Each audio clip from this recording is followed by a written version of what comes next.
Welcome back to Vision Media Club. Today we have a very special guest on the podcast.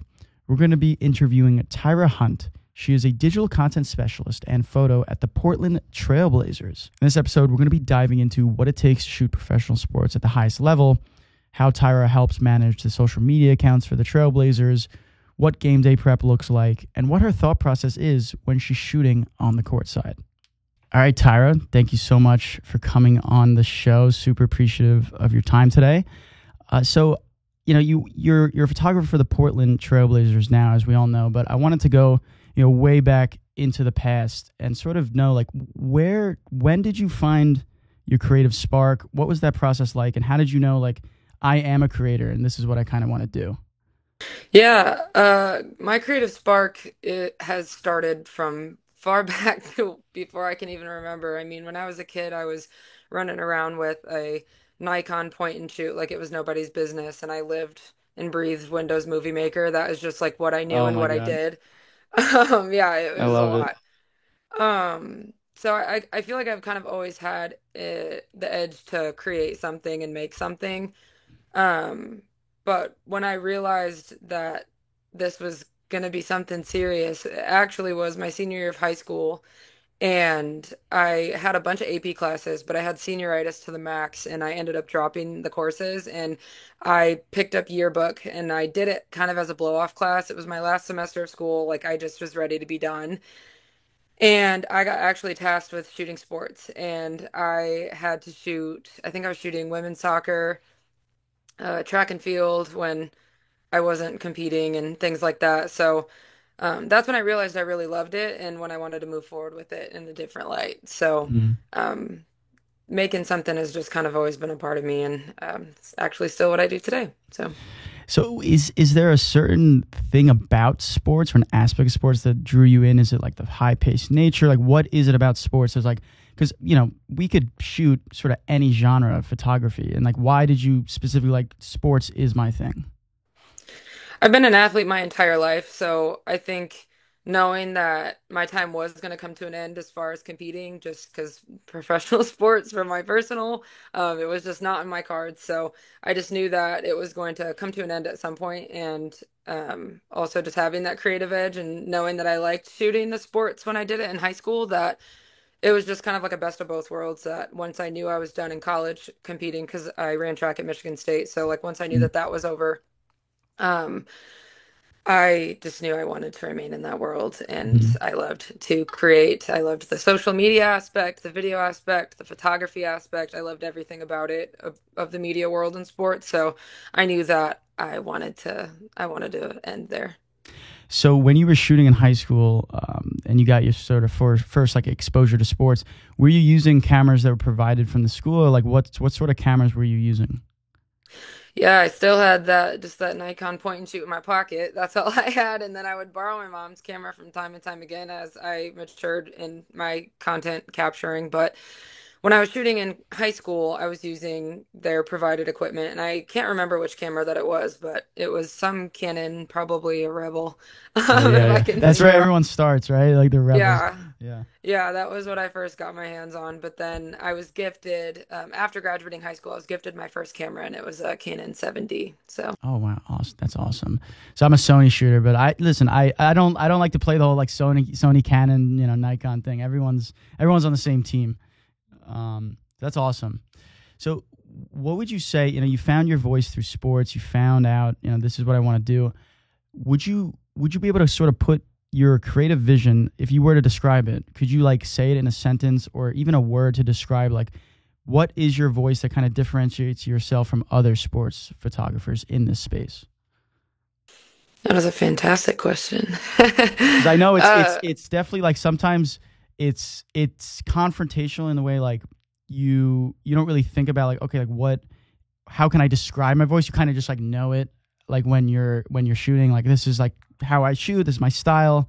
Like could you maybe like pinpoint a specific style that is like, this is Tyra's style, this is what, this is like my type of photos? yeah, the word, when you asked me to give one word, the word that popped in my brain was the word open. And I know that is weird to kind of say, but I guess to break that down, I mean, I feel like I like to think of myself as a sponge in this space. Like I love to soak up what I can and learn as much as I can as often as I can because there's never going to be a point where I can say, "Oh, I know literally everything." I don't think anyone can say that, but Yeah. I love to learn from other people and see how other people do things and kind of what's the word? I guess that helps me at least find inspiration. But as far as like my own personal style, I say open because I'm very open to trying new ways of doing things, whether it's the way that I shoot something, whether it's the lens I'm using, the camera body I'm using, the way that I like to edit it. I would like to call myself, I think I'm a pretty contrasty editor. I think my shadows are always pretty dark and always, I like to have my subject standing out as much as possible, whether it's the way that I took the photo or the way that I decide to have certain colors pop and whatnot. But I think open is kind of the best way to describe it, just because I do like looking at my work and saying like that does look like something I took, like or I did know that I take that because it's weird because I shoot so many events with my job and I have freelance opportunities that I'll take on from time and time again and obviously those events there's so many that I'll look back and I'll be like oh my gosh I don't even remember doing that, but even when I Mm. look at the picture I'm like I did take that, like I know that that's my picture and it's just yeah, I think I like to have a creative style to it. I think I try to keep things pretty natural to how it looks from the eye, but then adding that creative touch, whether that's colors, messing around with curves and tones and all sorts of things that like I definitely take pride in that because each preset that I've used in any photo that I've ever taken, I've built myself. So kind of making things my own and tweaking things as I go. I like to change up my style and the way that I do things from time and time again, whether that's the colors that I use and, like I said, way that I shoot things. But I think to answer that question, I'll say open.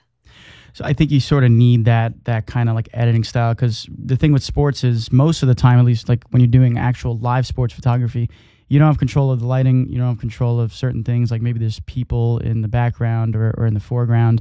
So your style is even more important than ever, wouldn't you say? Like, because you're shooting with how many people do you shoot with on in like a certain game?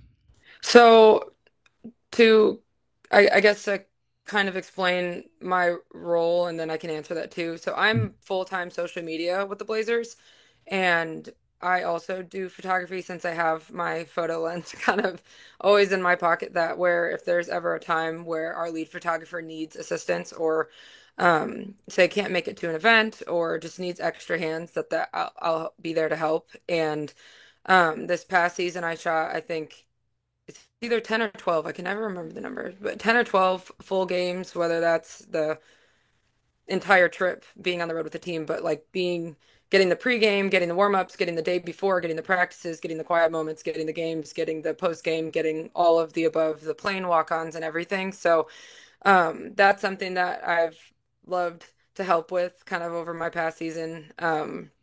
But social is my full-time game, so it's like I'm doing both. But as far as shooting, we do have a lead photographer and he is awesome. He is an amazing mentor and teacher and has taught me so much in the last almost a year and a half that I've been with the Blazers, just let alone by watching him do the things that he does or asking 1.5 million questions because I know I bug him with all my questions. But just like I said, of being a sponge, just trying to soak up and learn from those who are great in this space because I think that's really, really important. But um, yeah, and then we have interns, we have other freelancers who help us out that I'm pretty close with as well. One of my coworkers, she also helps out with shooting from time and time again. So we kind of all just try and help each other out whenever we need it and step up to the plate if we're called up. So being able to fill in and do the best that we can and also help represent our brand and the players in the best way that we can too.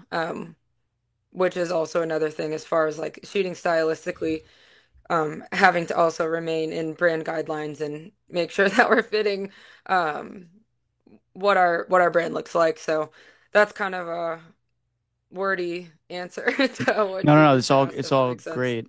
Um, I think you really hit the nail on the head about like being a sponge and sort of seeing how other people do things that maybe you've never seen before. And I've had experiences where I start working on larger productions and I actually see things people do that I never thought to do before? You never even thought like, oh, like to shoot maybe like media management, or maybe it was, shooting a subject in this way. Are there any examples that you could maybe recall of like you realizing, wow, I didn't even like know this was a thing, and this is so much more efficient and effective to shoot?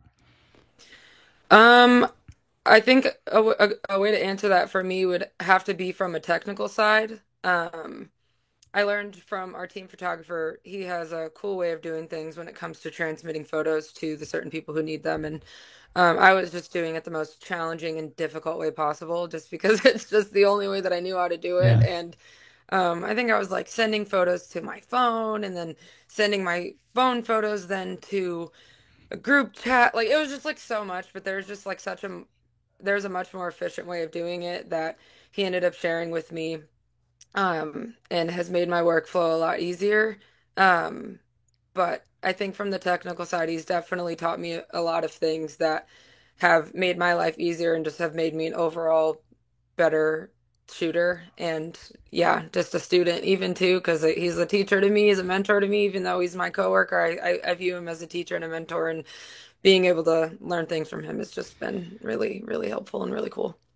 I think having a good editing workflow is probably one of the most important things, because it's so easy to maybe get wrong or make it so much longer than it has to be. Even when it's like, I used to edit a lot of photos, now I'm more in video.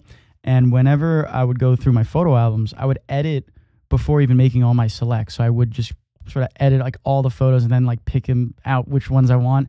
Whereas like one of the guys here, Nick, he showed me like just rate all your photos first and then go back and edit. It's so much easier, but it could literally save you like hours of time having the right workflow.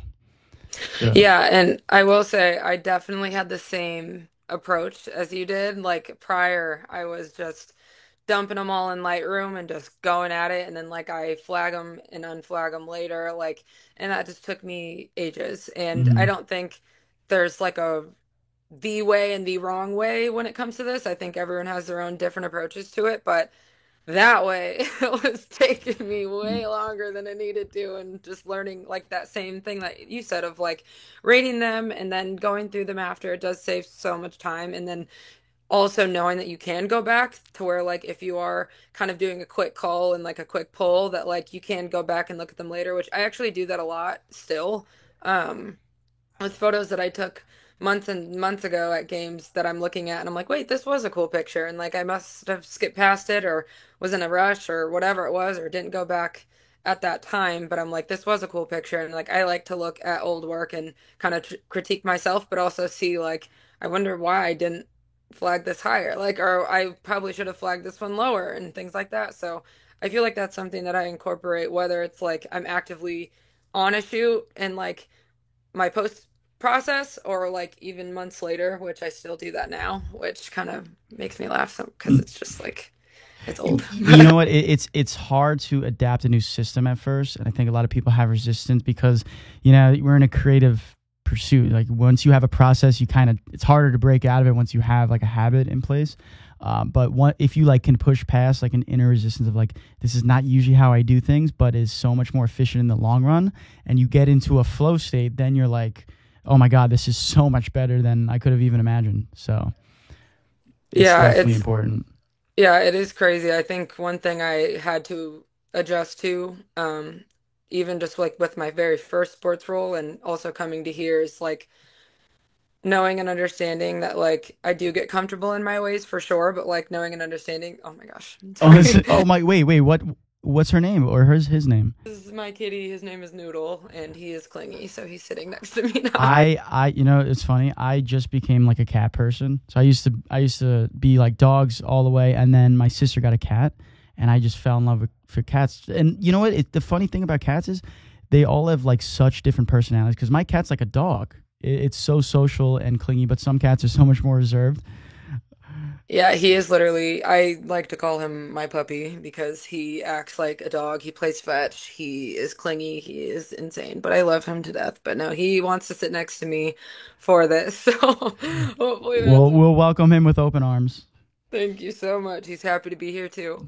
But yeah, I guess reverting back, just like knowing that my way isn't the right way all the time. As much as I love to be right and correct and this is the way to go, it's like letting go of that kind of pride. And again, that was something I kind of had to adjust to when I first had a full-time job, and I came into the role of like, this is how I love to do things, this is my process, this is my this, and then being told by my other coworkers who have been in this space a lot longer, and they're like, hey, like you're wasting time by doing this. Here's an easier way, or hey, this way is great. Here's a way to elevate it. And like being able to grasp and learn in that way, I think has definitely helped me in this space. And also just like adjusting to, I mean, I know I've been here a little over a year now, but it's still a fairly new role. I don't think a year is a very long time. So like still adjusting and learning kind of as I go, but that's helped me too.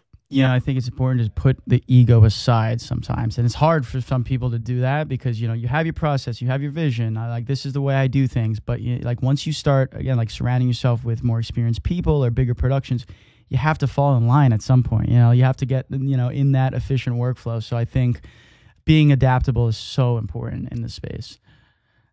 So I want to take a few steps back. We're going to talk about the Trailblazers, of course, but I want to talk about a little bit of your experience at Michigan State. So you went for journalism and photojournalism. Was that like a major slash minor, or was it a double major?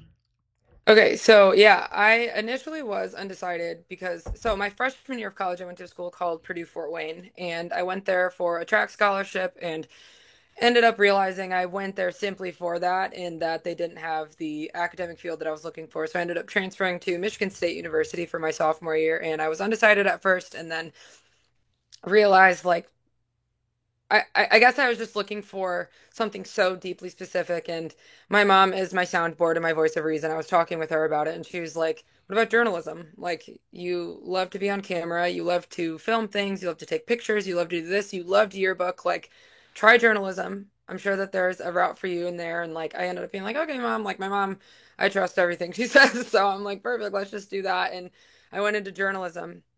And my kind of opening years were kind of writing, reporting news, very much media journalist focused. And my junior year, I remember, was kind of where we split off and where the kind of sports reporters went this route, the news people went this route, and then like there was photojournalism, and those who loved photography kind of went that route, and that was the route that I decided to go.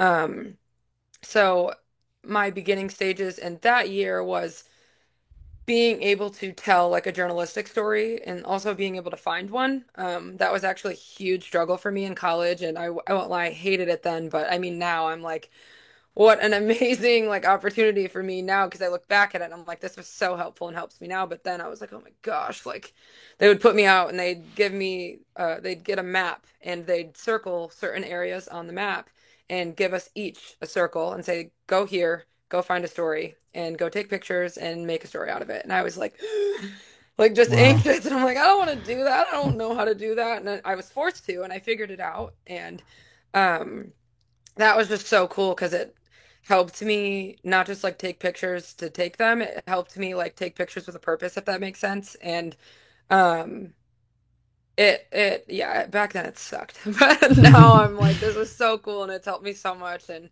um yeah, then my senior year, it was a lot of like long-term projects, photo stories. COVID kind of threw a wrench in my college experience. I was supposed to have an internship, and that ended up falling through just because of kind of all of the kind of stay-at-home orders. And my entire senior year, I think, was remote, so I wasn't really able to do the things that I planned to do. But I had a lot of long-term projects, photo stories.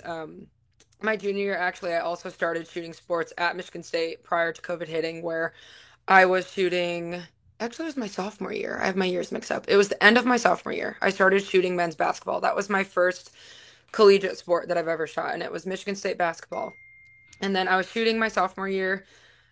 Simply was just to build my portfolio. And then junior year, I added more sports under my belt. I was shooting by that point men's hockey, men's and women's basketball. I shot some football games my junior year, and then gymnastics. And then I had a pretty intense knee injury my or junior year, so I was shooting track because I wasn't able to compete toward the end of the year, and then also COVID hit. So then kind of things took a pause, but then senior year I got right back at it and I was shooting sports again. Um, so I was also incorporating this into my photojournalism stuff for school, and then also just helping build my portfolio and gain experience in that space. So. So what is sort of an example of one of the photojournalism projects that you've worked on? Because I've always heard of like photojournalism and making stories out of it, but what does that process look like, and what's the most difficult part of it, would you say? One of my favorite projects that I ever did, which I think was really unique to the time that we were in, because we all were experiencing the pandemic in a different way. And I think a similar way, just as far as the shock factor, but everyone kind of experienced that in their own way. And I think my favorite photo story that I did was what it was like to be a student athlete during that time period. Um, because a lot of people were brought to Michigan State to play sports, and like that's just kind of the nature of, I guess, being a student athlete. And we still had to go to practice. We still had this was my senior year where it looked a little different because obviously junior year, everything shut down and we didn't end up finishing that season. But when senior year started up for me, we got back into the swing of things, but in just such a different light. Um, we had testing every single day, whether it was a spit test, a nasal swab, a PCR, all the way back there. Like we had several different styles of testing every single day of the week in order to practice. We'd have to have a negative result in order to show up to practice. And um, just things like that. The way that we would practice, we wore masks when we practiced, even running at full speed and for long periods of time, we had masks on our face, and that was tough. Um, but kind of just documenting what that looked like from like a team aspect too. Track is definitely an very individual sport when it comes to individual events, but it is a team sport at the end of the day, and you're surrounded by your people and your teammates. And in that time, it wasn't like that. So I documented that as a photo story, and that was a really cool thing that I think I look back at it and I'm like, that was a really cool thing to do.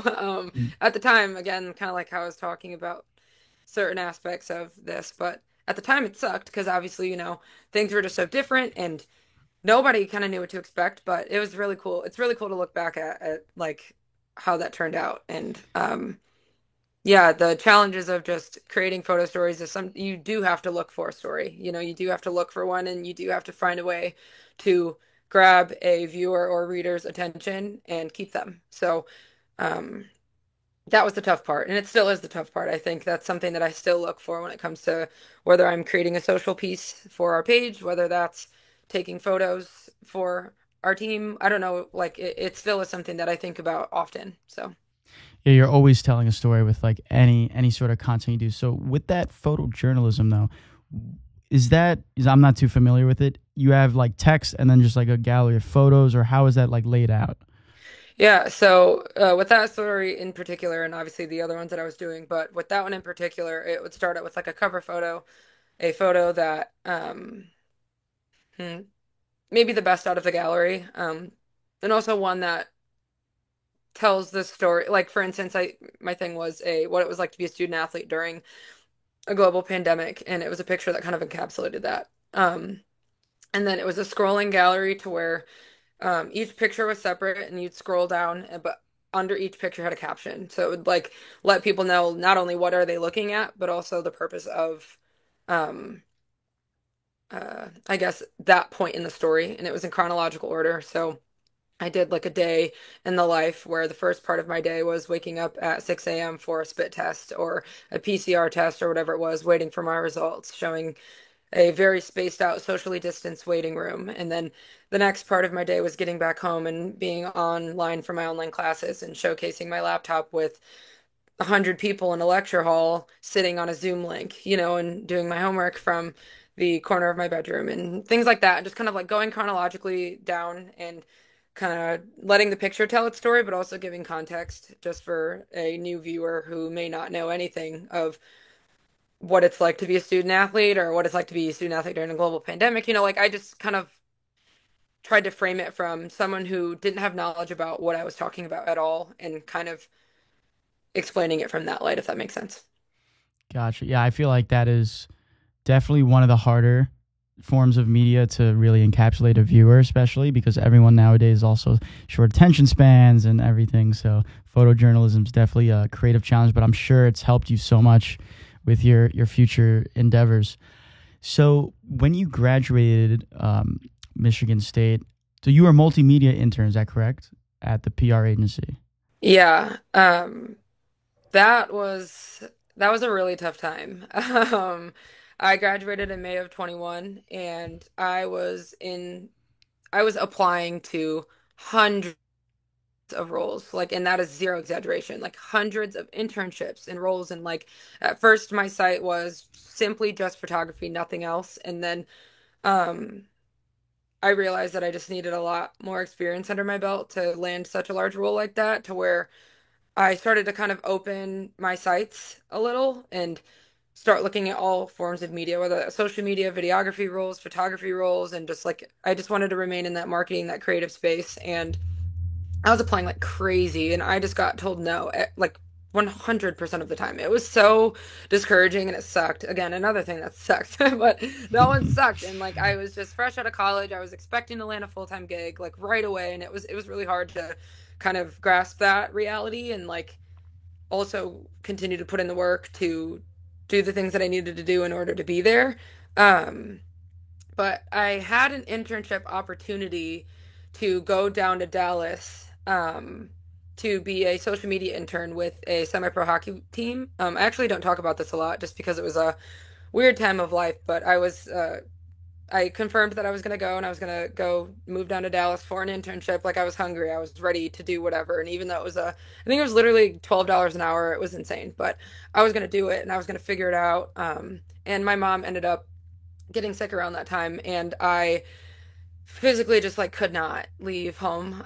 It was a tough time. So I ended up passing up on a sports role, because my family means the entire world to me, and then some that like they're more important. So, um, I wanted to find something that was more local. Just she wanted me to go, but I simply couldn't do it. But I found something more local, and it was a multimedia internship at a PR firm that was local to my home. And it wasn't the most exciting thing for me to do, not knocking it. It was more of just I was hungry for sports, and it just kind of, to me at the time, it felt like a roadblock.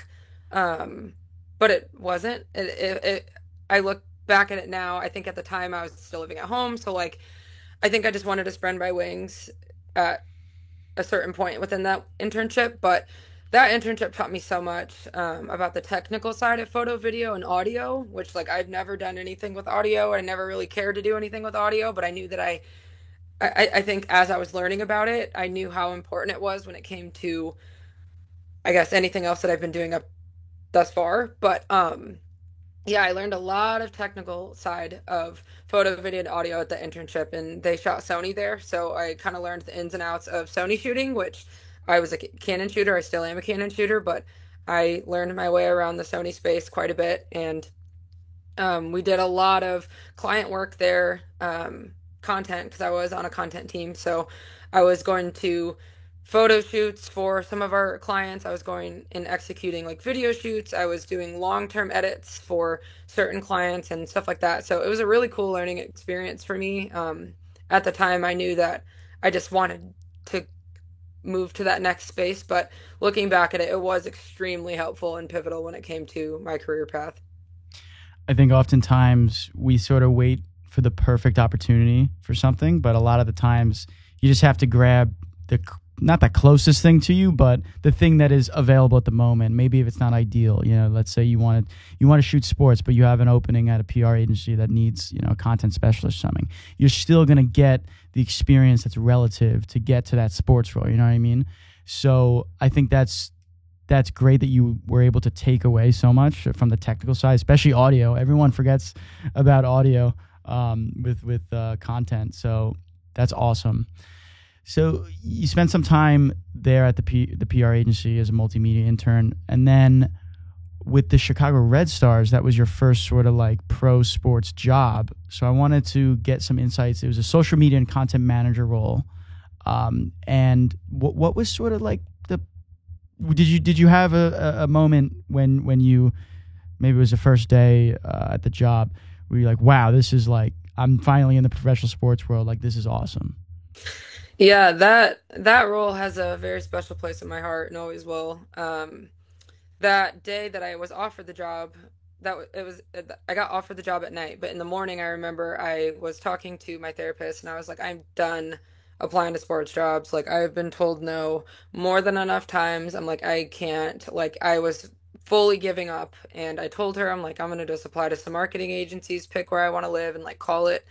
It's been fun. I was like at the full point of like surrender. I'm like, this is just not for me, clearly.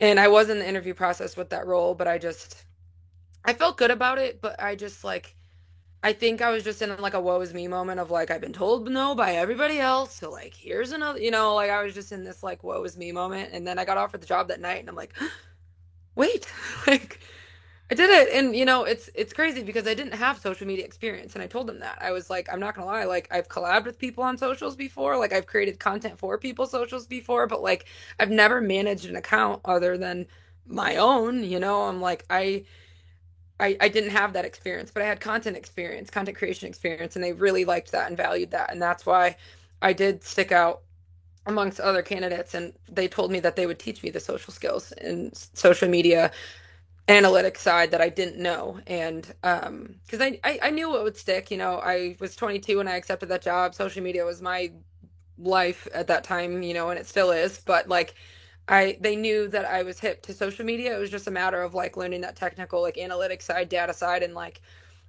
being able to hold that.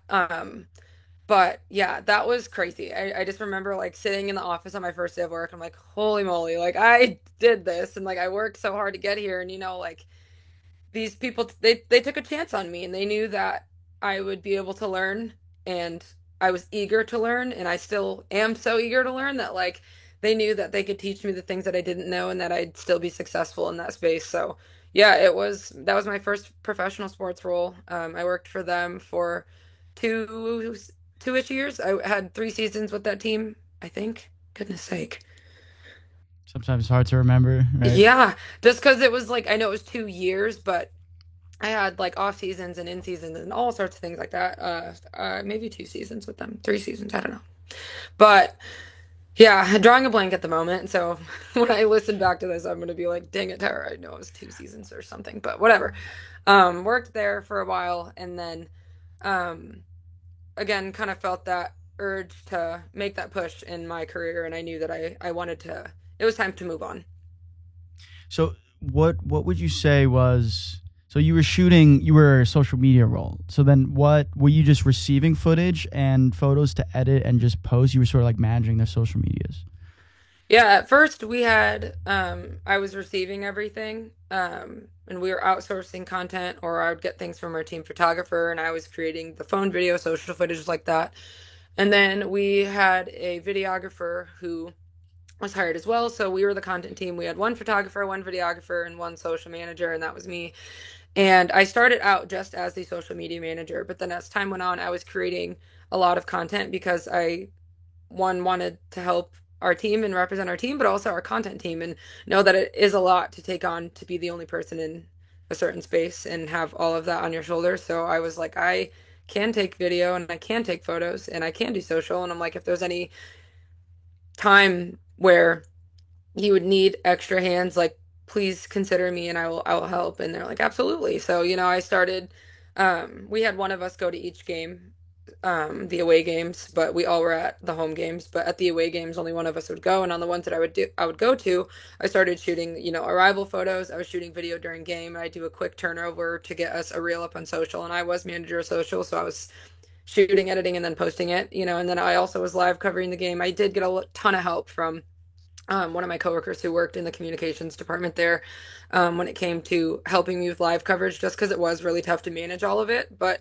it also helped him in his role because he had to do like a match recap after the game, and live covering and live tweeting the game was helpful for him in his aspect too. So, but we all really helped each other out a ton there. But um, I was doing a lot. I was doing a lot of video. I was doing a lot of photo. I was doing, photo at away games. Our team photographer was awesome and she held her own when it came to our home matches and stuff like that. But if there was ever a time that she needed any extra hands or help, I would be there to help. But as far as away games, I was doing a lot of photo. But during home and away, I was doing video. So. I wore a lot of hats there. It was really fun though. I mean, it was again, like I said, holds a special place in my heart and always will. I have friends that I still talk to from that org and girls on the team who are awesome, and I still talk to this day that um, mean a lot to me. So I love that you're sort of making that extra step to help out in areas that maybe needed some, an extra hand in, and also because you just love doing it.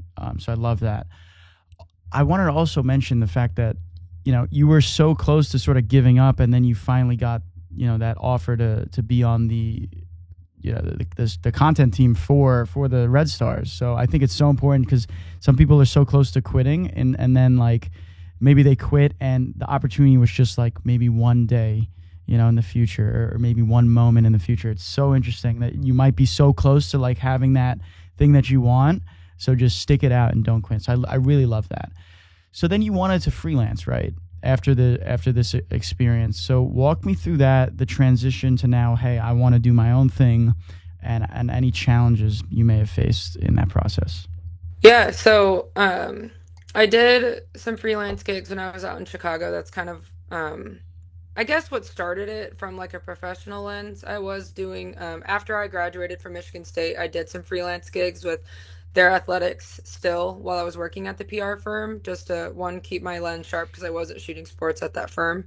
Um, and then also helping them out when I could. But then when I was in Chicago, I started landing professional freelance things, and that's where I had a full-time role. It wasn't like a seasonal type of thing. I was full-time working with this organization, but we did have an off season and we did have off moments to where um again, just kind of keeping that lens sharp and wanting to keep shooting because I do love it that much that when I'm not doing it, I kind of feel like I'm losing my mind. So, I had a couple gigs out there. I did some work with the U.S. Women's National Team at a friendly that they had at Soldier Field. That was really cool. I did photo at those, or I think it was one game. I did photo at that game, and then I did a couple.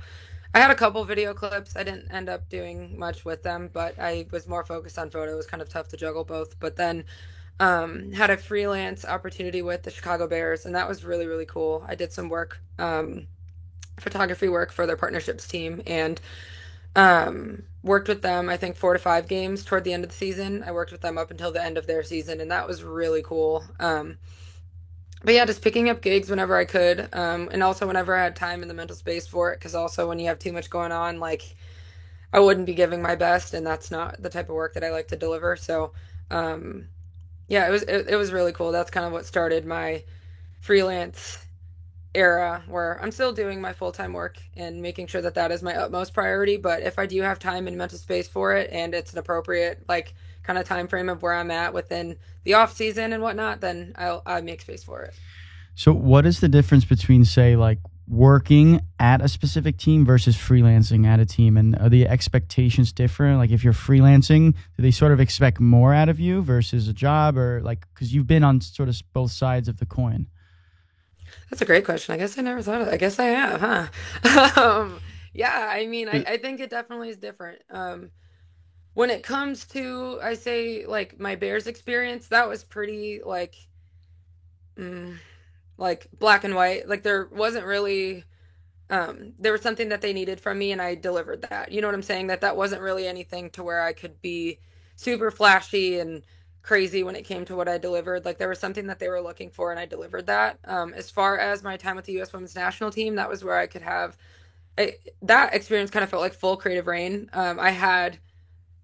I just remember like going there and thinking like I don't know. I'm thinking back to it right now and just remembering how excited I was to like sit in that chair on the sidelines with my camera and being like, I can kind of shoot what I want right now. Like I can shoot how I want to, and I can edit these how I want to. And there obviously are rules when it came to what and when we could share that work. But when I was able to, that work is deep down on my page. I post a lot on there, so it's deep down on there. So you scroll down a little bit and you'll find it. But I had a lot of fun with that, where I had kind of full creative freedom.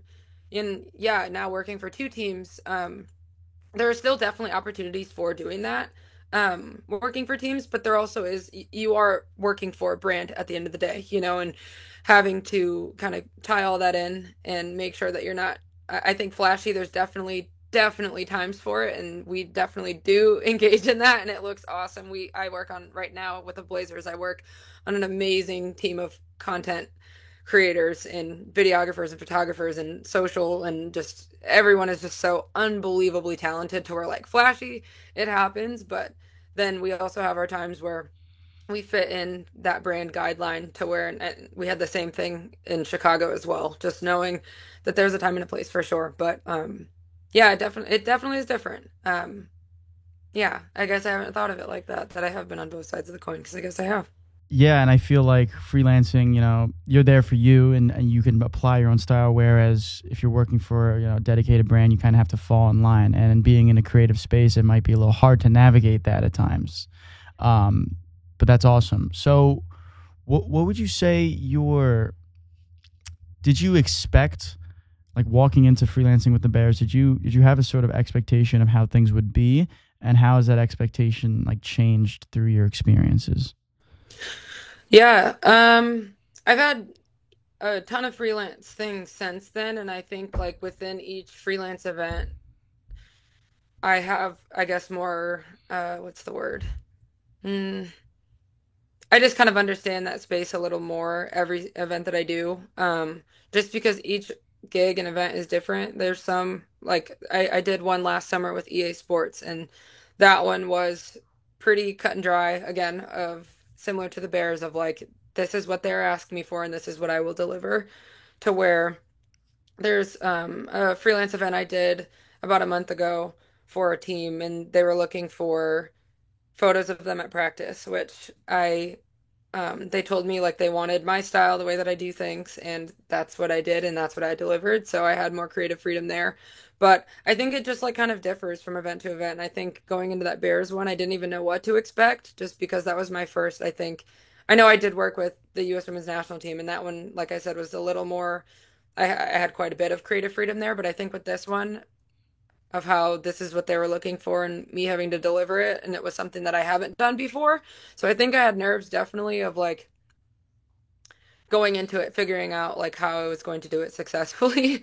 But I think as I got one under my belt, because I worked 4 to 5 games with them, I think I did four, but with each game, I just kind of got a little more comfortable and recognizing like this is what they're looking for, and I did a good job on the first time. They gave me thumbs up. They liked what I delivered, so do that again and then some for the next one, and then reevaluate after the second one and go again to the third. And that's kind of been my approach when it comes to these freelance gigs as of recently, is like if things are cut and dry and this is what they're looking for, then be able to deliver that and do what they ask. And if there is creative freedom when it comes to them wanting my specific style or them wanting this specifically or this look, then like being able to adhere to that and then have some fun with it. But it's all fun at the end of the day. Like even just being asked and considered in a space like that is really, really cool and definitely a blessing. Do you think maybe you overthought a little too much at the start, and then like eventually, okay, like I kind of got the hang of it? Because I think a lot of people they're like, oh, like what do they should they expect it, and you get kind of caught up in it, and then you start like taking different type of photos, and like no, that's not even my style. So I think it's not overthinking, right? Yeah, I must say I'm queen overthink. I overthink literally everything in every aspect, whether it's sports, whether it's just my day to day, like whatever it is. I think a little too far on certain things, and all the things that are fire drills in my head end up being okay. So it's like, and I think I don't think that's a bad thing. I did for a little bit because I'm like, dang, like they seem so, you know, calm and like this is nothing to them. And some people do operate like that, and that is amazing. I think that's great. And I think also being very attentive to the details and like, thinking things through deeply is also good too. I think sometimes I'll think a little too hard, but I think my attention to detail, that's the positive spin that I like to take on my overthinking sometimes. But yes, no, I definitely overthought that Bears gig that I had, and it ended up being so fun, and I was surrounded by great people while doing it, and it ended up being okay. Yeah, I think a lot of times we have to like play into our almost like perceived weaknesses as strengths. And I think a lot of the thinking can be applied to like, okay, like you're shooting a live event, you're thinking about all these different variables. You can get different angles of certain things and notice things maybe some other people don't. So I think that's a great way to sort of play to your strengths. So now I want to dive into obviously your current job working for the Portland Trailblazers as a digital content specialist. How did that job come to be? Like, were you just kind of freelancing around and then you kind of got that offer? Was there a connection you had to make? Walk me through that.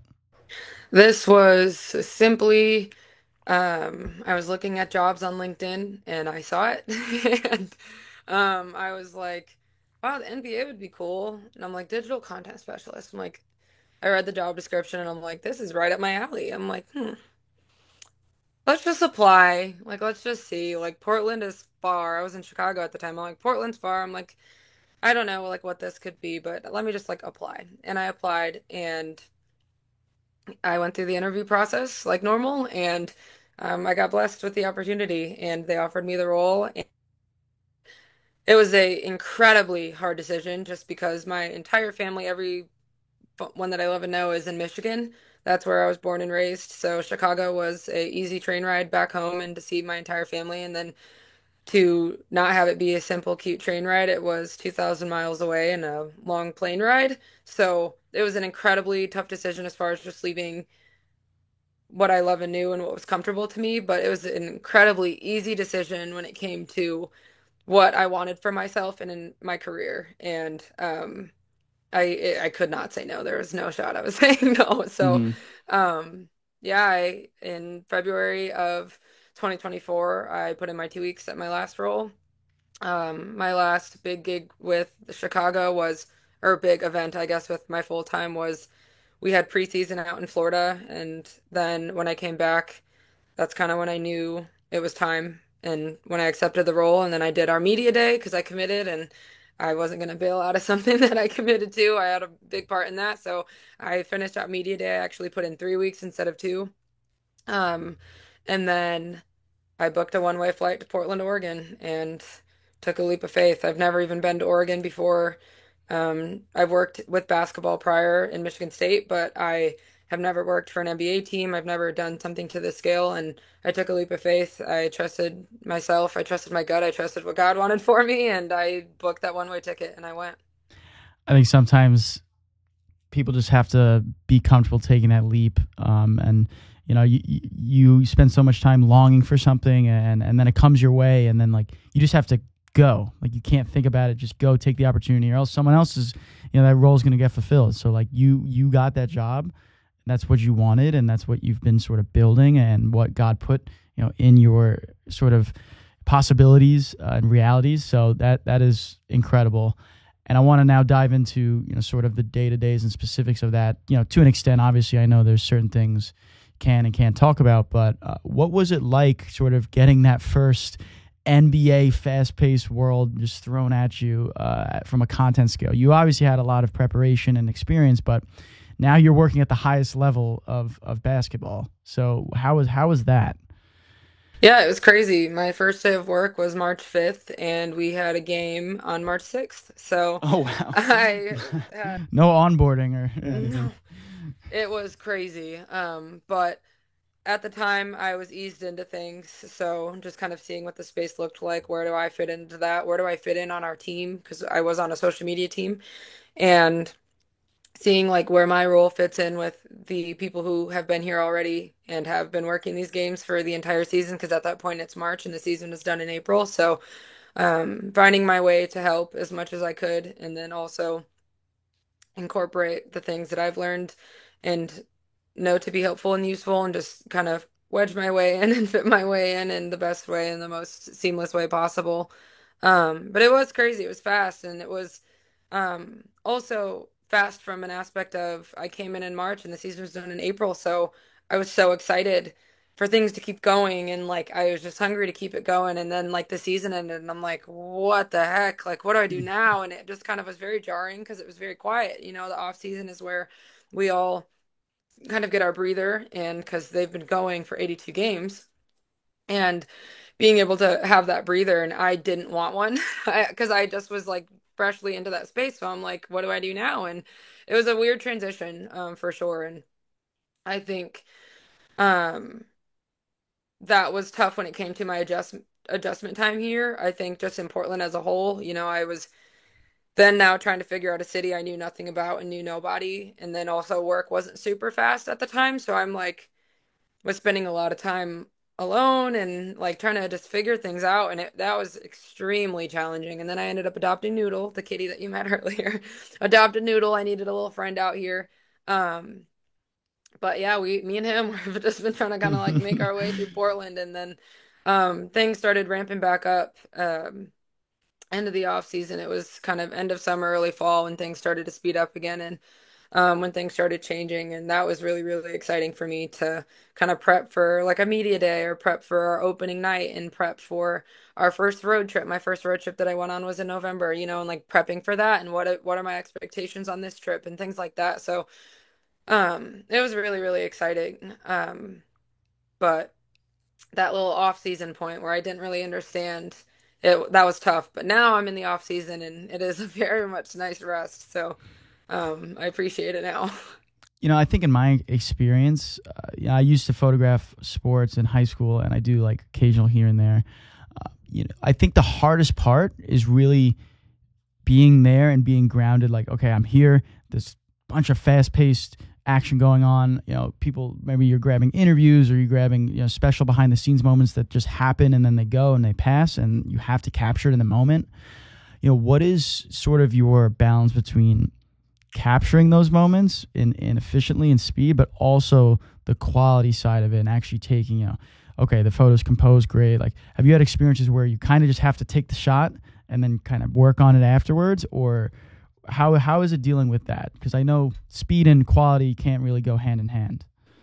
Yeah, and that's something that Um, I've had to learn, I think, fairly quickly in this role, just because coming from soccer, it's a lot slower pace. Sometimes they either don't score at all, or they'll score one goal and that's the final score of the game. And then in basketball games, they have hundreds of points. So it's Yeah. like being able to, like you were mentioning, of just remaining grounded. I think remaining present is a huge takeaway that I've had to figure out over this time frame of just like, because like you said, it is very, very easy to get lost in the speed of it, because like something happens and then 30 seconds later something even bigger happens and now you have to figure out which one to prioritize and things like that. So it's like it like very, very easy to get lost in that speed. But yeah, I think for me, I like to have essentially like a task list in my brain, like keeping my tasks at hand, whether I'm doing social media for the game, which is what I did majority of the time throughout this year. I did shoot pregame at each game, but as far as like shooting full games, I did that a handful of times. But whether that's doing social media or whether that's doing photography and kind of having that like mental list in my head. And then, yeah, like I think when I first started out, I was definitely prioritizing speed. Um, and I think then it got to a point where I started to prioritize quality. And then it got to a point where I was able to combine the two, which I think is a tough thing. And it may not sound right coming out, but um, personally, I think like it is a fast-paced environment, so you do have to be able to be equipped to work quickly because like with things that we shoot pregame and during the national anthem and all of those things need to get looked at, edited, and done and out prior to that first big play. So it's like being able to work quickly, but also being able to discern that like not all things are great. So being able to look at it and being like, this isn't the best work, and this is simply to putting it out just to put something out, and like that's not valuable. So it's like being able to discern like in that speed work that you did of like which of that is quality and which of that would just become quantity, and that's just like being able to discern like what is the best route to go from there, I think is helpful. Yeah, I think you need to just find your balance on your own because everyone's different. Like some people do prioritize speed, some people do very much prioritize quality, and eventually, like slowly through experience, you get to the middle point. You're like, okay, I can take X amount of photos in this way, in this style, in this amount of time. So I think it does require though a level of looking into the future. Obviously, you have to stay planted when you're shooting these games, but I think you also have to have a predictive mindset, right? Like let's say you know something's about to happen in the game. Maybe I don't know, it's a turnover, something something big happens. You kind of have to set yourself up for a shot. Have you found yourself maybe in certain scenarios where you're like, okay, I should probably like move over here or zoom to this focal length because I know maybe like I don't know, like a dunk or a turnover, something big is about to happen? Yeah. So when I've been in positions to shoot the full games, that's where I'm on the floor and have a floor spot. So there's not much moving I can do, unless I'm swapping with another creator on our team to where, say like some parts of the game I'm on the floor, some parts I'm not. The parts that I'm not is when I'll roam a bit, and where I also experiment a ton. Where like if I'm not on the floor, sometimes I have a 100 to 400 millimeter lens, and sometimes I'll use that and like to do top down shots and like experiment creatively and like give things like a new look and a different look. That's just like an example of sometimes of what I like to do when I'm Mm-hmm. roaming. But as far as being on the floor, I shoot with two camera bodies. We have an R5 and then I use my personal R6 where I'll have a 70 to 200 on one body and then I'll have a 17 to 55 millimeter, which I've been told it's like a cropped 24 to 70 essentially. That's was one of the first like lenses I bought myself and it was cheap at the time. So it's like that's what I was told and that's what it looks like to me and it's become one of my favorite lenses and kind of a hidden gem. But I keep that on my other body and when the action is leaving me, that's when I pick up that 70 to 200 just to make sure that I'm still getting a tight shot, even though that they're not as near to me. And then when they come back down toward me is when I'll pick up my other body and try and go for my wider lens to get the wider shots just because they're closer to me. Sometimes I'll keep my 70 to 200 up the entire time because I'm going for a different look, whether that's the action leaving me and still grabbing that tight shots, but also when they come back toward me, getting that more close up, more intimate detail type of shot. It just kind of depends on how I'm feeling that day. It's kind of tough because I tried before having a preset shot list in mind, and that's Mm-hmm. just so hard to do when it comes to basketball, just because unless you're grabbing specific things that you are told to grab as far as action, you can't really predict anything that's going to happen. So it's like kind of just being able to be on your toes and be ready for whatever is coming. And um, like you said, I think you can guess sometimes, like Mm-hmm. knowing Yeah. maybe who has the ball, like what's coming. But I think just being able to kind of be on your toes and know like to be ready for whatever comes at you. Mm-hmm. So, obviously working with the NBA, you're doing traveling with the actual teams, and I wanted to know what was your sort of first impressions of traveling with a professional sports team. Were there any things that you maybe liked or disliked in particular, and how was that overall, like kind of getting used to the traveling side of it? It's definitely a very, very cool experience. And from what I can say about it, definitely a privilege to be in that space. It's cool to see um, and be able to capture as well the things that aren't nationally televised, and being able to tell a story from things that aren't as in your face, I guess I can say. But it definitely is a privilege and a blessing to be in that space and to even have an opportunity like that. And something that I am still so grateful for and excited to keep doing. So, um, but yeah, it's definitely different than what I could have expected.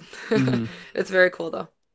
Cool. So, what would you say, describing the relationship between the social media teams, the actual on-site shooters, how is that relationship working, in sync with them? Do you have to like offload the photos right away and then they go up and post it, like because you're doing live sports photography, you have to like say something big happens, you got has to go up on the social media platforms. So how is that relationship? It's very tight knit. Yeah, I think everyone in our content team is extremely tight knit when it comes to just like the gathering and delivering of content. Our video team is awesome and they get things to us right away, which is really, really cool. So if I'm not shooting a game and I'm strictly doing social, they'll get us clips almost in real time, which is awesome. And we'll get those up on social, and we're always in tight communication for that. And then as far as when I'm shooting, when I was shooting the games, I was transmitting my photos to our social team and my coworker that I was mentioning before. She also has a very strong photo background as well and knows how to touch up and quickly edit and get something together as far as because I'm sending her raw files. So fixing those up and then getting those up on social as well. So we're kind of like a well-oiled machine, which is cool. Also, yeah, I feel like you kind of have to be like there can't be any room for errors, especially with the fast paced nature of it. So, to anyone who maybe wants to break into sports media as a creator, whether even not professional, even just maybe Division I college sports, do you have any advice maybe to someone wants to be in the position you're in? Yeah, absolutely. As corny and cliche as it could sound, of just like to keep pushing and keep shooting and keep going, like that's my first amount of advice, just because, like the story I shared earlier, I was literally giving up that morning, the day that I was offered a job, and like you said, of you don't realize how close you are to that door of could be that next opportunity for you, and just like keep pushing through, because like I said, I applied to hundreds of roles and I got told no a million and a half times, like to a point where I actually made a reel about it last year, where I was able to make like a full reel of my like decline emails, and like it it was obviously extremely discouraging, but it was like something where I had to kind of reframe my mindset of like recognizing that that just like isn't the right opportunity for me, or just not the right time for that, and being able to know that like the right opportunity will find me, and like I will find it, and I will do the work to earn that opportunity, and like know that that is the way to go. So just to like keep pushing through the discouraging moments, and the moments where I mean, and if you like genuinely do not want to do it anymore, then that's different. But like through the moments where you're like considering like, is this what I want to do? Like because of the no's and because of the uncertainty and stuff like that, just to like stick with it, just because you never know like what's on the other side of that door. Um, and then other advice I would say to keep working on a portfolio. I think portfolios are huge in this space with whatever role that you're looking for, whether it's video, whether it's photo, whether it's social. Having a portfolio, showcasing your work and your ability is huge. That's something that um, I look at quite a bit when it comes to even in my past role. I've looked at like resumes and applications and stuff before, and having a strong portfolio is really, really important.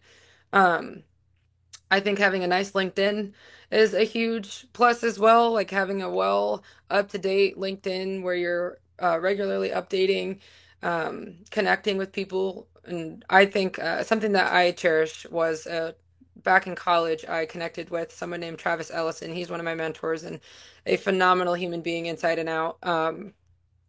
But uh, I connected with him on LinkedIn a couple years back and asked him if he would be willing to do an informational call with me. And he ended up walking me through him live editing photos during a Minnesota Vikings game. He was their director of photography at the time. And that was one of our like first calls, and like just taking that leap of I ended up connecting with someone that I didn't know. But asking a question just because he worked in a space that I wanted to be in, and like wanting to again be that sponge and soak up as much as I could. And he still to this day is an incredible resource, an incredible friend, and an incredible mentor that I still communicate with to this day. I think we actually were talking yesterday. So, but being able to put yourself out there and regularly update that LinkedIn, but also connect with people that you want to learn from. And then yeah, just keep pushing, because I know out of I know out of my experience of how challenging and discouraging and sucky that time frame is to not be where you want to be. Um, so Yeah, I think making connections is so important in this space. Like, and also the confidence again, like to hitting someone up on like whether it's on Instagram or maybe their email. It's so important to make that one, even just one connection that sort of skyrockets that relationship with someone. And oftentimes or not, those doubts of like, oh, they'll never answer, or oh, they don't have time for me. You literally never know, because I have had those doubts about certain people that I've contacted, and I've gotten responses. So it's literally just taking action, but also, a lot of the times getting used to getting rejected on a job offer, getting rejected on a freelance gig. I think it's so important to balance both, having the right confidence, but also being like, it's okay to being rejected to a position. Maybe it wasn't right for me. I'm just going to focus on my input, how much I'm inputting, whether it's job applications, whether it's emails to potential mentors or whatnot. But I think it's so important, and I love that you were so adamant about being consistent, because I think that's where most people quit and they stop being consistent. So awesome stuff. Have you ever been in any creative ruts before? Do you have any examples? And because I feel like everyone does have that experience, whether you're exhausted or you're just not feeling it. how do you sort of get out of it? Do you kind of just like stop working on a piece and walk away from it, come back? Walk me through that. Yeah, I will be in a creative rut more often than not. I think I'll have creative spurts, and I like to kind of have a even level of my creativity. And again, those spurts are fantastic, but then I'll have moments where I go down and I'm in a rut where I'm not sure like what to create or what direction to go for a certain project. And I have those quite often, to be honest. And I actually made a YouTube video about it once because I literally was in a creative rut, and I was sitting there thinking like, I have nothing to make for YouTube. I don't know what to do. Like, and I just don't want to put out something just to put something out. And I'm like, why don't I just talk about the position that I'm in right now? I'm like, that's content right there. One and two, it may help somebody who's also in a similar position. So I've definitely had my fair share of these. But yeah, I think something really important, like you said, is just like kind of taking a walk from it, taking a break from it. I think that's huge. I think being able to grab inspo from other creators. I know that doom scrolling is frowned upon, and unfortunately, it is a part of my full-time job. So I do indeed have to doom scroll more often than the average individual. But being able to like, scroll on, I think because I have two Instagrams. I have a personal Instagram and a work in media Instagram. Where on that media Instagram, I follow so many content creators who are unbelievably talented. And, just scrolling through my following page and just seeing like, oh, this is super cool. That's a really interesting technique. Oh, this color is awesome. This framing is so interesting. I would have never thought of that, and like grabbing inspo from other creators to maybe give you a kickstart into maybe how you want to approach something. Something else that I like to do when I'm in there is maybe trying a new medium or style that like if I'm having a hard time with a video concept, maybe I'll try photo. Like maybe photo will serve this purpose better. Or if like I'm having a hard time with a photo concept, maybe a social video would do this more justice and do this better. So trying like a new style. But yeah, definitely taking a step back helps just because I think something that I've gone through myself and why I actually took a break from posting on my media page for quite some time. I think I had several months where I didn't post a single thing, maybe a story if it was something that I contributed on with the Blazers. But other than that, like I took quite substantial time off of posting on that page just because it was getting to a point where I was just like posting to post. And I'm like, this is not valuable for me. This does not feel fulfilling to me. This is not helping other people. Like, this is simply just for the act of doing it. And that was just, to me, not worth that. It wasn't worth it to me. So I ended up taking a step back and kind of reevaluating what type of content I wanted to put out there, like how I wanted to shoot work, whether it was like my motivational content and helping other people, or whether that was like po posting or showcasing like my personal work, whatever that is. Like, and I just took a step back and like, I have a notebook full. I'm looking at it right now. I have a notebook that's full of just like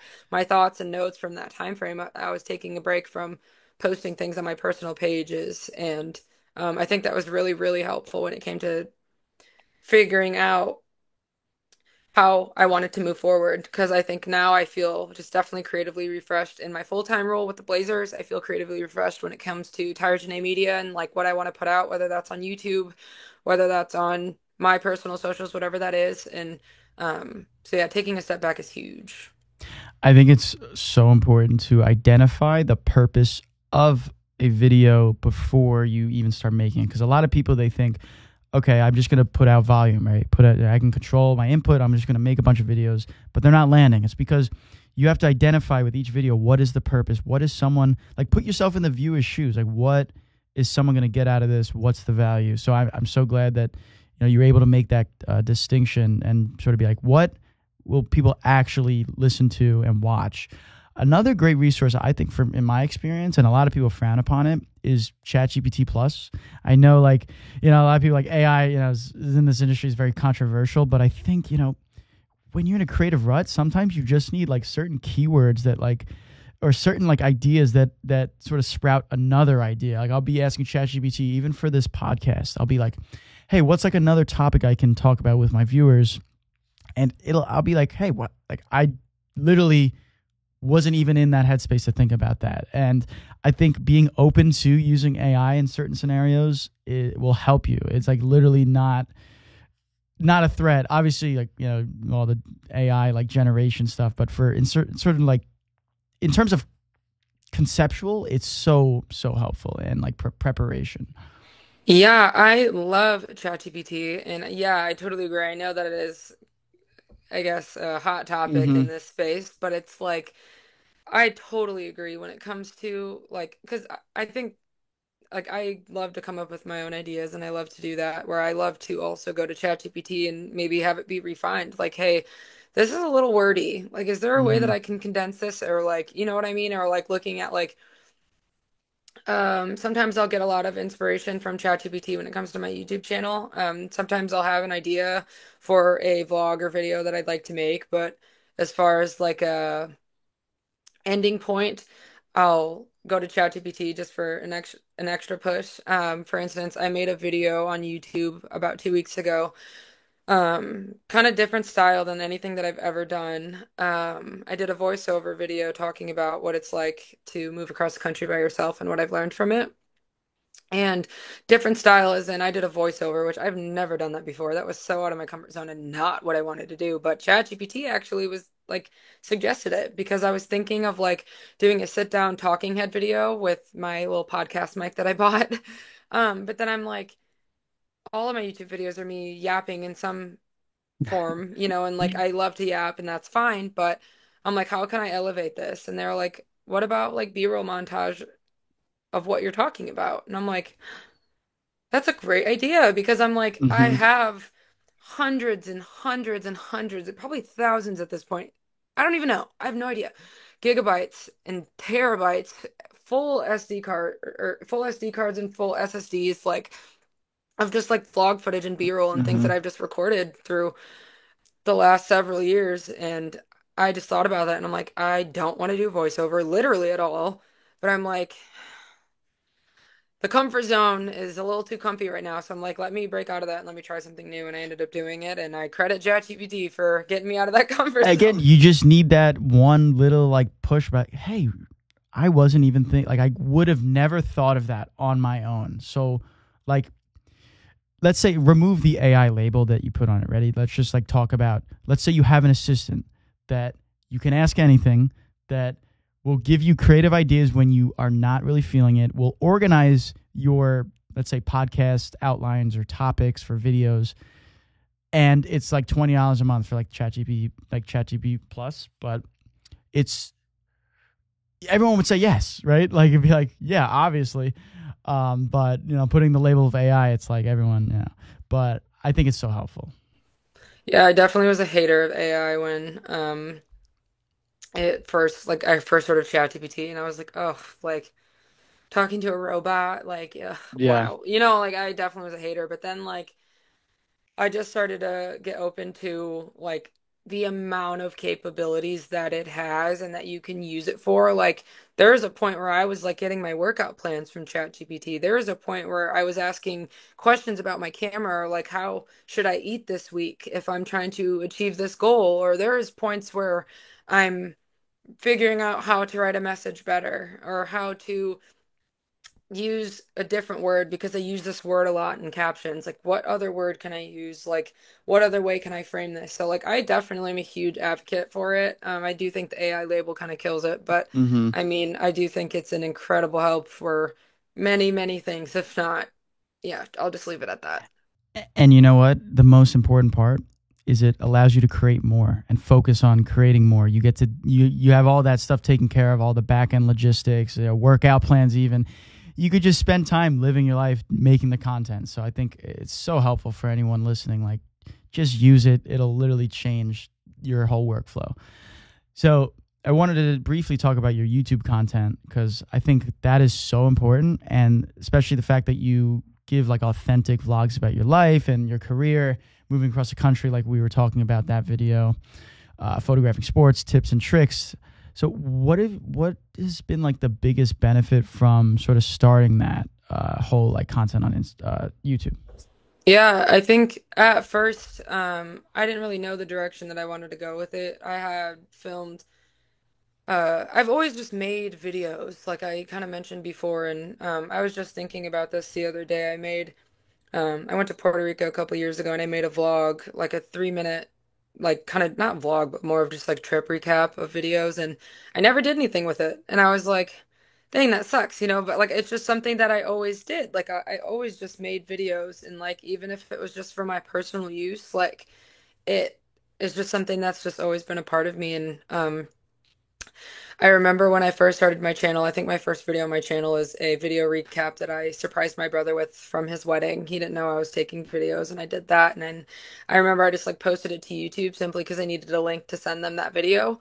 And then I just kind of like left it up there. And then I think my second video was a match day vlog when I worked for the Chicago team. And I started making match day vlogs, and they're only like 2, 3 minutes long because I think I was just anxious of what will other people think, like what will people think of my page and what I'm trying to do here. I didn't even have a vlogging camera at the time. I was doing this on my Canon R6 and holding this lunky mirrorless camera in front of me, filming these vlogs, and they were shot in log. I had to like throw um LUTs A on lot, top yeah. of vlogs, which was crazy. But then I ended up buying a new camera, and I've lived alone for the past few years to where I I yap so much, whether I'm on the phone, whether I'm at work, or when I come home and I'm yeah on FaceTime or I'm talking. I talk all the time that I'm like I might as well just like be filming this at least. Yeah. Like that's the least I can do. So um I went from making a ton of sports videos, and then when I started to run out of not run out, I guess, when I'd be in the off season and there wasn't really anything to capture for me at the time, I was like, I do have, like, I am a human being outside of sports. Like, I think my sports life is really, really cool and it's interesting, but I am also like 25-year-old, almost 26-year-old girl who has a life outside of that, and I think that that is interesting as well. So I went from having just a sports focused channel to sports and lifestyle, and I thought that that would fit me well. Started to incorporate like days in my life outside of work, and then I have days in my life while I am working, and um started just to post them and share them anyways, just because that is my life. This is what I'm capturing and this is what I'm doing. And even though I'm not right now on a court side, shooting a game. Like I think my most recent video I posted yesterday, and it was a vlog of going home and visiting my family. I was out of town this past week, and just Hmm. filming that like raw and authentic content because that's my life right now, and that's what I'm doing. And I think my sports life, like I said, it's cool and it's interesting, and it's definitely something that I still would love to continue to share and document. But I am a person outside of that too, so I try and show both. Yeah, I think it's so important to showing those authenticities because that's what people honestly like. And a lot of people are like, no, no one would like this if I showed that. It's like, no, just create it. Like, what's the worst that can happen? And I think a lot of people get caught up in the whole, what will they think, right? When they're starting a personal brand. I, for one, used to overthink like everything I used to put out when I started doing tutorial reels or whatnot. How is your sort of expectation changed since you started posting like authentic content in terms of worrying about what other people think? Because I think that's a very prevalent topic in this space. And do you think you've gotten sort of over that hump, or is it still there? You just have it better manageable. Like, walk me through that. Yeah, I think it's just a human nature aspect of all of us to like be curious and like wonder about others and our perception of ourselves to other people. I think that's just human nature, but I also think that the light that I used to view that in back then is a lot different than how I view it now, where I feel like now um just I feel like I've kind of adapted the not caring what Mm-hmm. other people think, and not from like a sassy, rude perspective, but more of like a me perspective of I like doing this. This makes me happy, and I like how this looks. I like how this feels, and this is something that I want and what I like to do. So I'm going to do it. And that's kind of the mental shift that I've had because there was a point where I'm like, oh, like, do people really care that I'm going home? Like, and this isn't sports content. Like, yeah, like some people may not care and some people may love it and may have it on while they're doing their daily routine, whatever it is. Like, and I'm making it because I like it and it makes me happy. And if other people find it interesting and appeal to it, then that warms my heart. And if not, that's okay too. I think it's just a matter of, again, kind of like what we were talking about earlier, of being able to like find your purpose and creating something and like creating Yeah. it because of having a purpose of doing it. And my purpose of doing this is it's something I like. It makes me happy. I want to share with other people that authentic piece of me and that side of me, just because like I said, I do work in sports and that is super fun and flashy and cool, but that was a more quiet moment of me going home to Michigan and visiting my family and kind of being that the only kid who left the nest and like or who's out of the nest now, and showcasing that with whoever wants to see it just because I do have a life outside of my job. So, yeah. Have you found it hard to be consistent with that content? Yeah.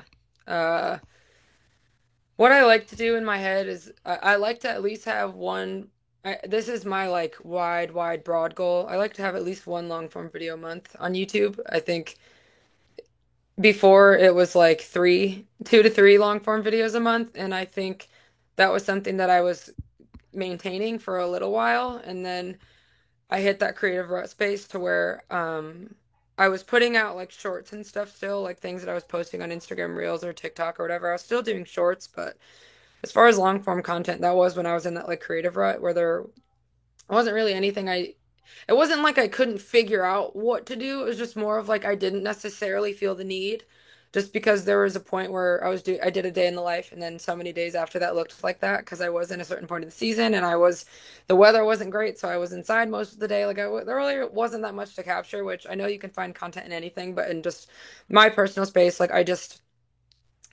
didn't feel the need to put something out, and that's just like again, when I also took that break from posting things on my media page that also did include my YouTube as well and other socials to where like I kind of wanted to regroup and figure out like what am I trying to do here?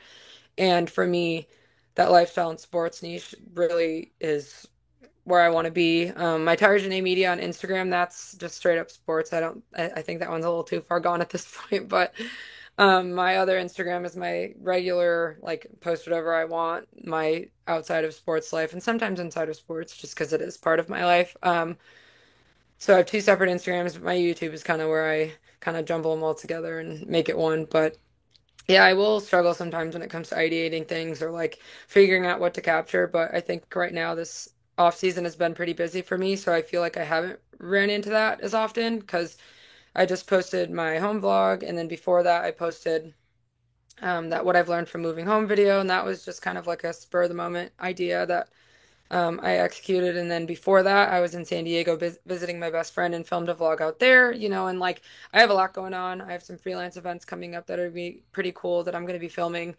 Um, but yeah, I think ebbs and flows. Like there's times where Hmm. it's really tough, and then times where I have more than enough going on that I just bring my camera with me and I'll grab something. So.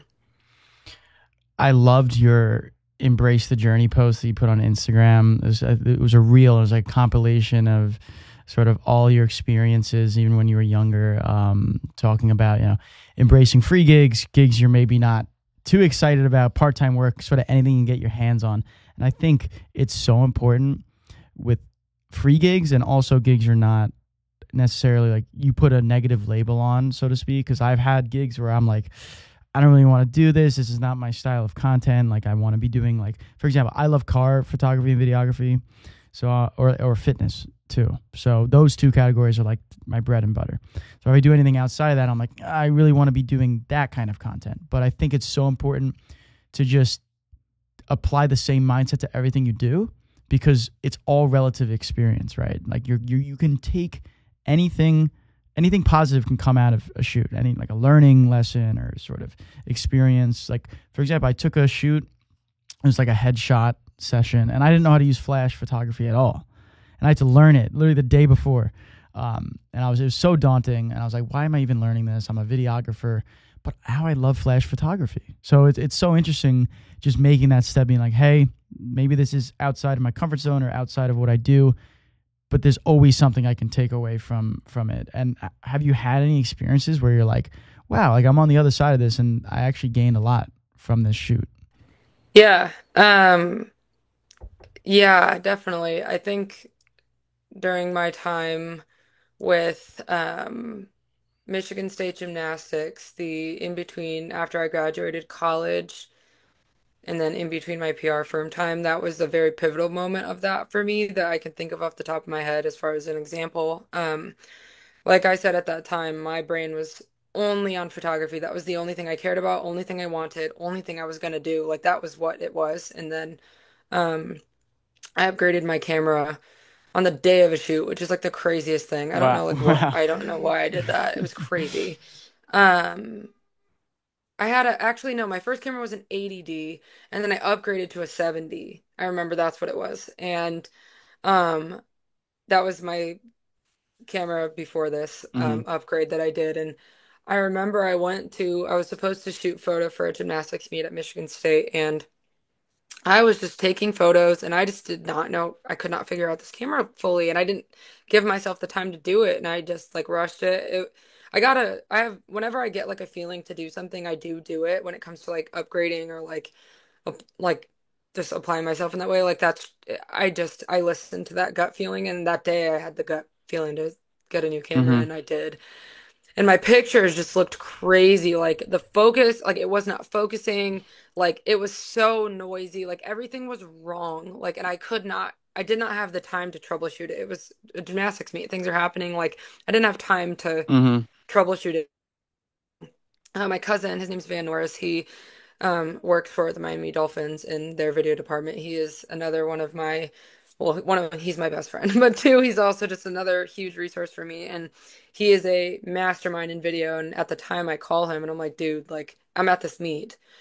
I'm like, my camera is not doing what I'm needing it to do. And I'm like, can you give me a 60-second crash course in video and help me? Because like I knew how to make videos, but from like using a DSLR, like I knew that there was like frame rates that I needed to pay attention Yeah. to, that there was like certain framing that I needed to pay attention to, and like ugh, there's just like so much I needed to figure out, but I called him and he gave me that crash course and I pivoted that night to manual focusing a gymnastics meet in video, Wow. and that's not what I went there for. And I ended up telling them like, "Hey, I'm sorry, but this is what I can give you." And I ended up delivering a video recap and I mean, looking back at it, it makes me giggle because it's so long. It's like I think like a minute long and it's just like speed ramps every clip because I learned how Mm. to do that like that day.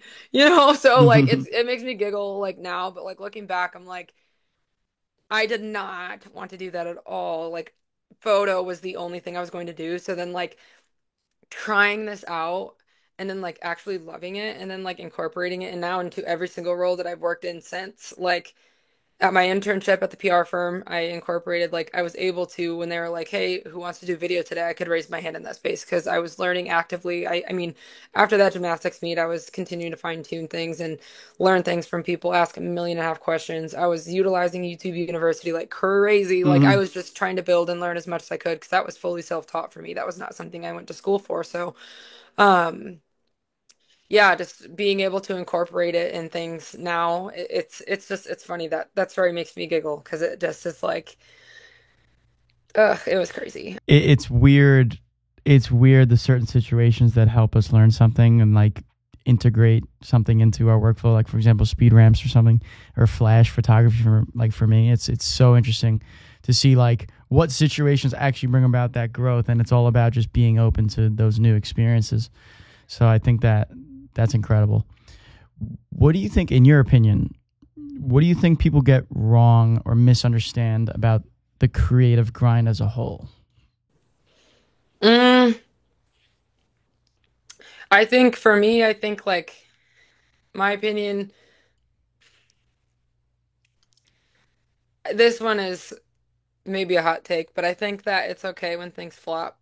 I think like that's something that I think is pretty misunderstood that like some people view a video that flops as a fail and like that it didn't work or like which I think again, I work full time in social media, so that's again another hot take to say, but I don't think I think now if you continue to post the same type of video several times in a row and it continues to flop, then yes, some things need to be tweaked and changed. So let me like make sure I insert that. But I think something that I wasn't understanding when I was first like starting to get into posting things frequently and like making content for my page that involved myself or involved what I do for work and things like that was my first few videos were just flopping. Like most of them were, if anything, like I was getting 200, 400, 300 views on all my videos on Instagram. And I'm like, wow, like talk about viral. Like I'm like, this is great. But like being able to like use that though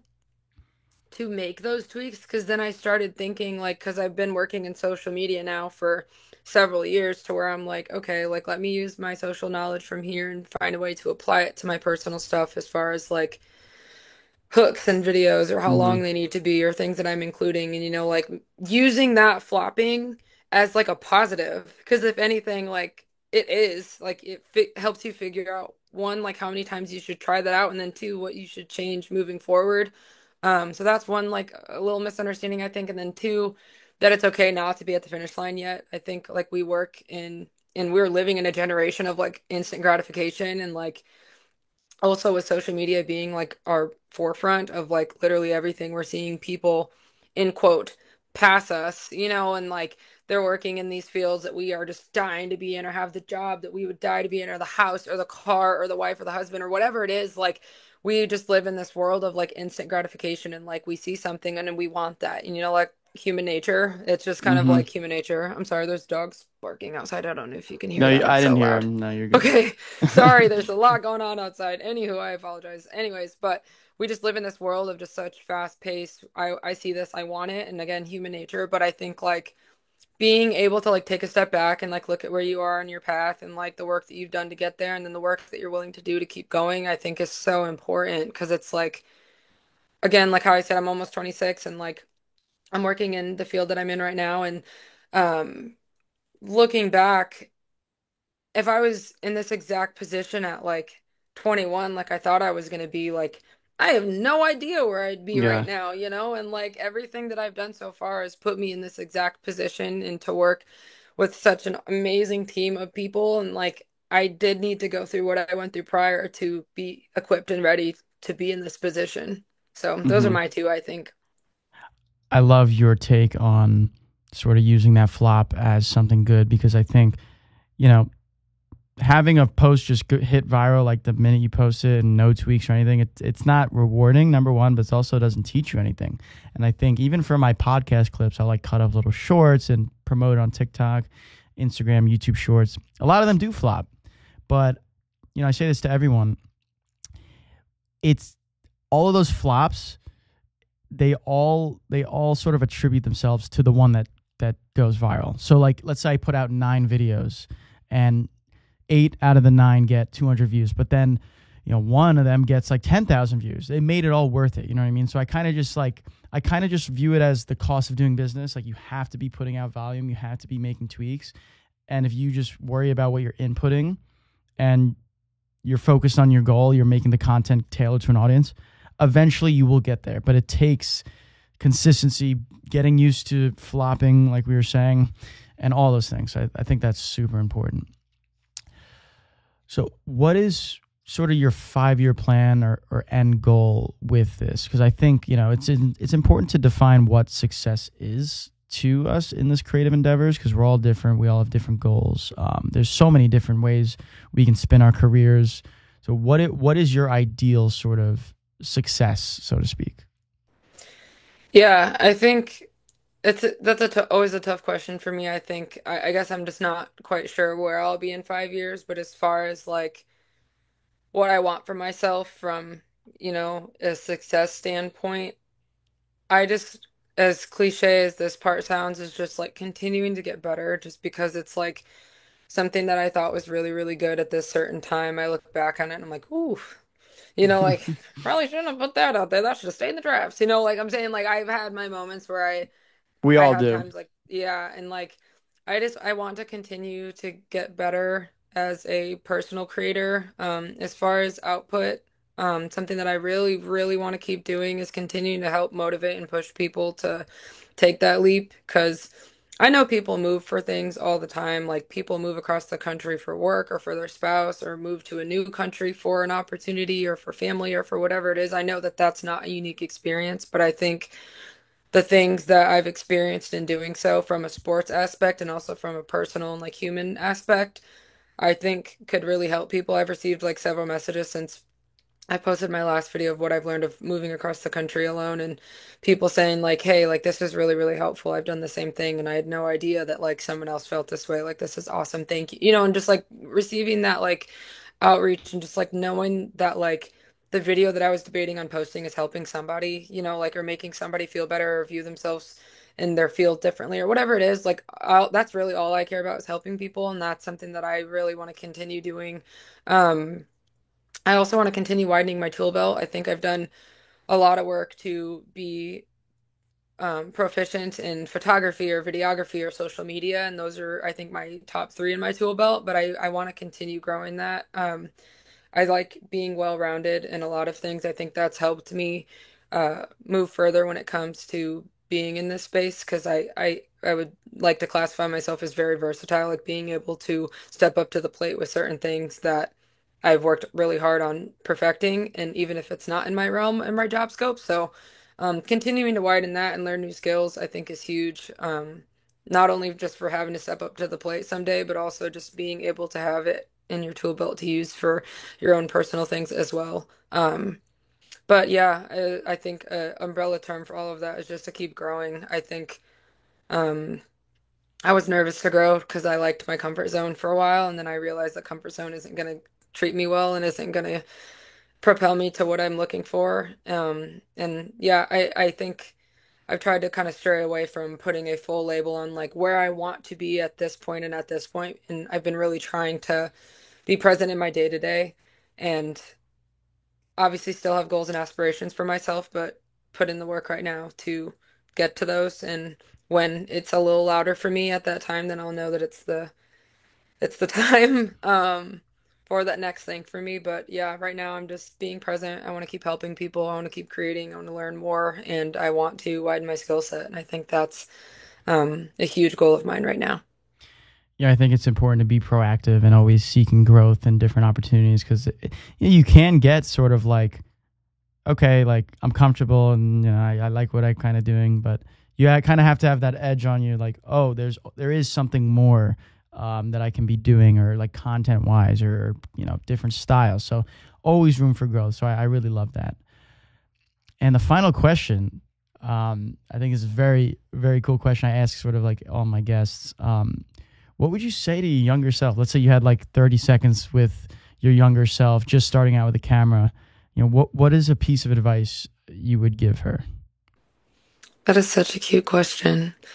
Man, if I could tell little Tyra with that little Canon 80D, whatever it was in her hand, um, I would tell her that it's gonna be okay. I know I have so many cliche comments coming out of me right now, this whole podcast, but that it's gonna be okay because there was just so much doubt, at that time and through for a long time of whether it was in myself or in the career path that I was deciding to go through with or whatever it was. Just I wish I could tell her that it's going to be okay and like to keep putting in the work and trust the process, trust yourself, trust God, trust the people around you who are supporting you, trust your equipment, and like I don't know. I know that it sounds just like corny, but I just remember I think people who've been in this field for a while were telling me that like I'd figure it out, but I think I don't know like what voice at that time I was like looking to hear to tell me that too. But yeah, I was struggling a bit and kind of going against the grain in my own mind of like what I thought I could do and what I wanted to do and stuff like that. So I'm telling her that it's going to be okay. I think that's my mic drop. No, I love that because I think there's so many ways we can doubt ourselves, and maybe not be as confident in certain moments and worry, things might not work out because the creative endeavors, they can take us, anywhere. It can take us to any sort of type of shoot, any genre. So I think it's important to stay grounded, know that everything will work out. So I love that. So thank you so much. This has been incredible, Tyra.